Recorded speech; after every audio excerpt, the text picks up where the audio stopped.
आज मैं पढ़ाने वाली हूँ सोशियोलॉजी ऑफ एजुकेशन, इसका मीनिंग और नेचर। तो सोशियोलॉजी ऑफ एजुकेशन क्या है, ये पढ़ाने से पहले मैं एक बात तुम लोग का क्लियर कर देती हूँ कि सोशियोलॉजी ऑफ एजुकेशन और एजुकेशनल सोशियोलॉजी क्या सेम है। तो हम लोग पूरा सेम उसको नहीं बोल सकते, क्योंकि एजुकेशनल सोशियोलॉजी जो है वो सोशियोलॉजी का एक अप्लाइड ब्रांच है और सोशियोलॉजी ऑफ एजुकेशन सोशियोलॉजी का अप्लाइड ब्रांच नहीं है। तो बाकी इसका जो कंटेंट है ऑलमोस्ट सेम है, दोनों में सोसाइटी का इन्फ्लुएंस हम लोग को जानना पड़ता है। तो तुम लोग का कोर्स में जो है वो है सोशियोलॉजी ऑफ एजुकेशन। तो इसका मतलब है कि एजुकेशन फील्ड में सोसाइटी का क्या इम्पैक्ट है, सोसाइटी का जो एस्पेक्ट्स है उसका क्या इम्पैक्ट है, वो सारा हम लोग को पढ़ना होता है sociology of education.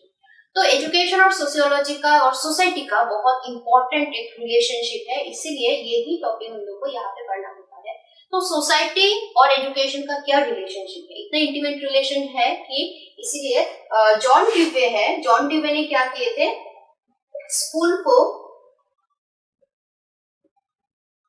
Miniature society define किया।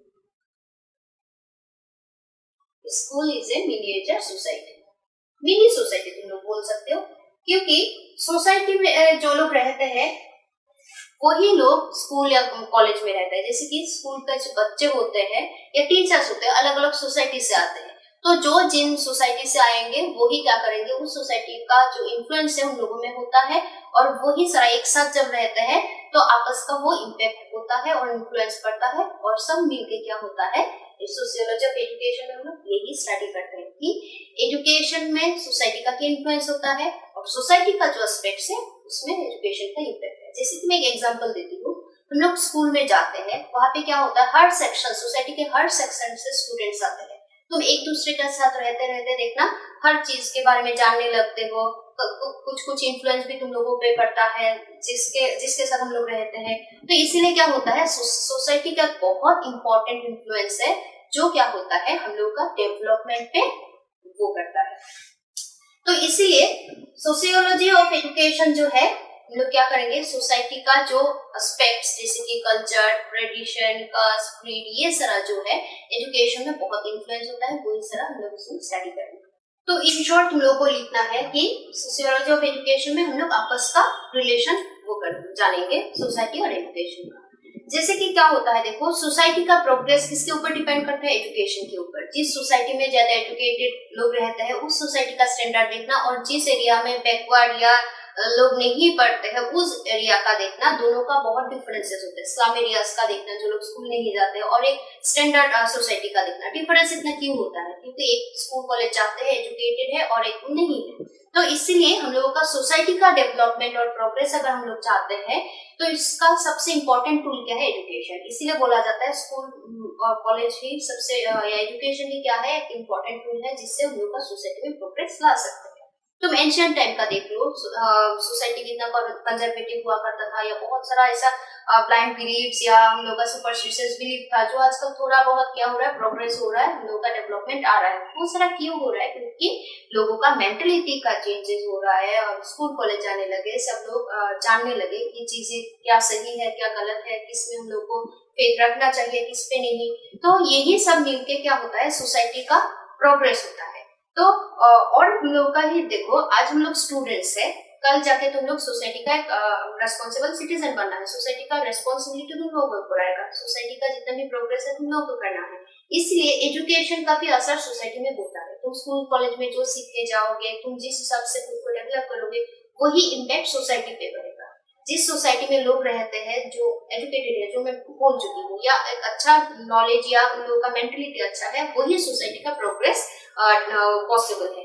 तो इसीलिए क्या है, सोशियोलॉजी ऑफ एजुकेशन मतलब आपस का रिलेशन, सोशियोलॉजी का सोसाइटी का प्रोग्रेस या डेवलपमेंट भी डिपेंड करता है एजुकेशन के ऊपर, और हम लोगों का हर इंडिविजुअल का डेवलपमेंट भी क्या होता है, या हम लोग का जो नेचर है, जो कैरेक्टरिस्टिक्स है, वो भी डिपेंड करता है कि हम लोग किस सोसाइटी पे रहते हैं। तुम जिस जगह पे रहते हो, आसपास के एनवायरनमेंट जैसा है, जिस सोसाइटी पे तुम रहते हो, वही इन्फ्लुएंस तुम पे पड़ता है और तुम लोग का डेवलपमेंट। जिसकी हम लोग का डेवलपमेंट का जो सबसे बड़ा वो होता है एस्पेक्ट है, एक है हेरिडिटी से हम लोग का डेवलपमेंट होता है, और एक है सोसाइटी और एनवायरनमेंट।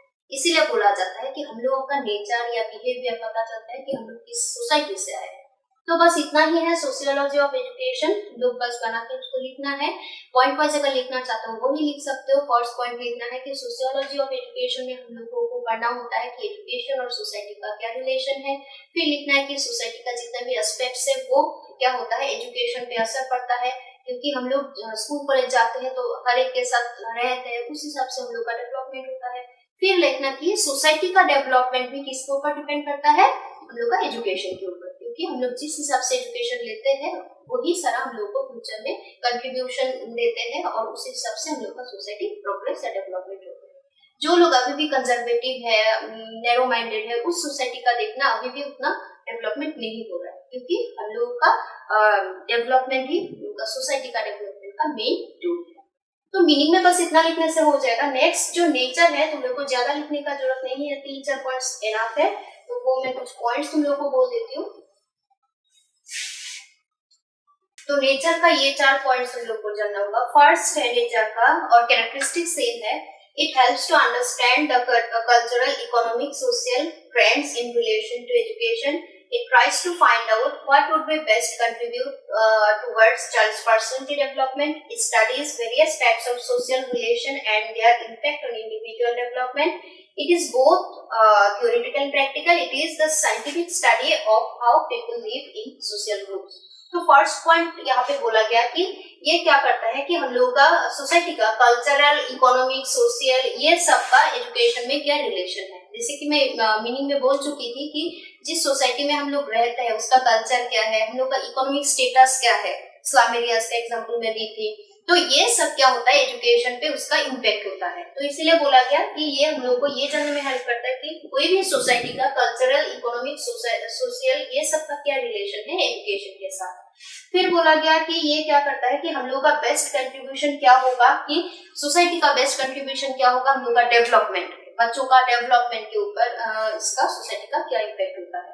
थर्ड बोला गया studies the various types of social relation and there impact on individual development. तो यहाँ पे बोला गया कि अलग अलग सोशल रिलेशन के बारे में बोला गया, जिसकी मैं बोली थी मीनिंग में। स्कूल में क्या होता है, हर सेक्शन का स्टूडेंट्स आता है, सोसाइटी का कोने कोने से स्टूडेंट्स आता है, सब आपस में रहते हैं, पूरा दिन क्लास करते हैं, तो उससे क्या होता है, हम लोग जो बोलते हैं संगत का असर, मतलब एक साथ रहते रहते हर सोसाइटी के बारे में हम लोग जानने लगते हैं, किसका क्या कंडीशन है वो सारा जानते हैं, तो उससे क्या होता है हम लोगों पे बहुत सारा इम्पैक्ट पड़ता है, उस हिसाब से हम लोग का डेवलपमेंट होता है। या इसीलिए बोला गया चाइल्ड डेवलपमेंट, कि हम लोग का पर्सनैलिटी डेवलपमेंट क्या होगा, ये सब किसके ऊपर डिपेंड करता है कि सोशल रिलेशन, हम लोग का सोशल रिलेशन कैसे है। लास्ट पॉइंट बोला गया ये क्या है, थ्योरेटिकल और प्रैक्टिकल भी है। तुम लोग का और एक पॉइंट है देखना कि sociology of education is a science, इसको साइंस भी बोला गया है। तो कभी कभी इसको थ्योरेटिकल भी माना जाता है, कभी कभी प्रैक्टिकल भी माना जाता है। थ्योरेटिकल क्यों है, क्योंकि सोशियोलॉजी ऑफ एजुकेशन में हम लोग यही पढ़ते हैं कि इम्पैक्ट क्या है, और इसमें हम लोग अप्लाई भी करते हैं, इसीलिए बहुत थ्योरेटिकल और वो भी माना जाता है, प्रैक्टिकल भी माना जाता है, पढ़ते भी है और उसका एक इम्पैक्ट भी या रिजल्ट भी हम लोग को देखने को मिलता है। क्या डेवलपमेंट क्या होता है, सोसाइटी का प्रोग्रेस एजुकेशन की वजह से कैसा होता है, या बच्चों का डेवलपमेंट सोसाइटी की वजह से कैसे होता है, ये सारा रिजल्ट हम लोग को देखने को भी मिलता है। इसीलिए दोनों बोला गया कि सोशियोलॉजी ऑफ एजुकेशन क्या है, प्रैक्टिकल भी है, थ्योरेटिकल भी है। तो यही सारा पॉइंट्स तुम लोग को नेचर एंड कैरेक्टरिस्टिक्स में लिखना पड़ेगा। आई होप तुम लोग को समझ में आ चुका है मीनिंग एंड कैरेक्टरिस्टिक्स। फिर भी अगर कुछ कंफ्यूजन रहता है तो चैनल पे रिक्वेस्ट कमेंट सेक्शन में रिक्वेस्ट कर सकते हो, मैं और एक वीडियो ला सकती हूँ। और अगर वीडियो अच्छा लगे तो लाइक कर देना, चैनल को सब्सक्राइब कर देना, ठीक है। तो आज के लिए बस इतना ही। नेक्स्ट तुम लोग अगर कुछ टॉपिक चाहिए कमेंट सेक्शन में बोल देना, मैं बोल लाऊंगी। और ये अगर तुम लोग लिखना चाहते हो लिख लो। तो आज के लिए बस इतना ही।